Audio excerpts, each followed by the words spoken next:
কি বলো তো, প্রিয় মানুষটা যদি সাথে থাকে না, তাহলে প্রতিটা চলার মুহূর্তই সুন্দর হয়। সেরকমই একটা দিনে আমরা যাচ্ছি একটা জায়গাতে দুজনে। আমাদের ঘুরতে যাওয়াটা খুবই কমই হয়, তাও যখনই যাই একসাথে যাই, তাই ভাবলাম শেয়ার করি তোমাদের সাথে। তো দেখতে দেখতে আমরা চলে এসেছি। এটা হচ্ছে আমাদের এখানকার নতুন মন্দির।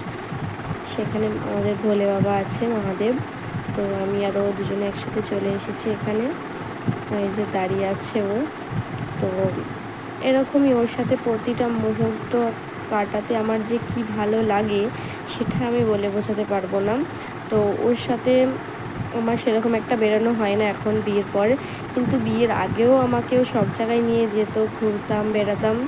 সেম এখনও ওরকম। আর সত্যি কথা বলতে কি, মনের একটা না শান্তি, আমি যখনই আমার মহাদেবের কাছে আসি আমার একটা শান্তি লাগে। দেখো, মহাদেবের আরতি হচ্ছে, আমরা একটু দাঁড়িয়ে দেখে নিলাম আরতিটা, খুবই ভালো লাগে।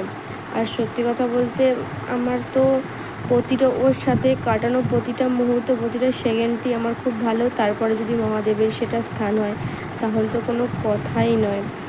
আর প্রিয় মানুষটার সাথে থাকলে তো সেই জায়গাটা আর সেই মুহূর্তটা স্পেশাল হয়ই।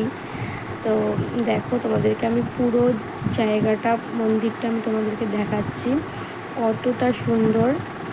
তো আমরা এখানে প্রায় আসি। দেখো, মানে প্রিয় মানুষের সাথে হাত ধরে ঘোরাটা মানে একটা আলাদা রকমেরই একটা ফিলিংস। দেখো, আমি পেছন থেকে দেখাচ্ছি পুরো তোমাদের মন্দিরটা ঘুরিয়ে ভালো করে।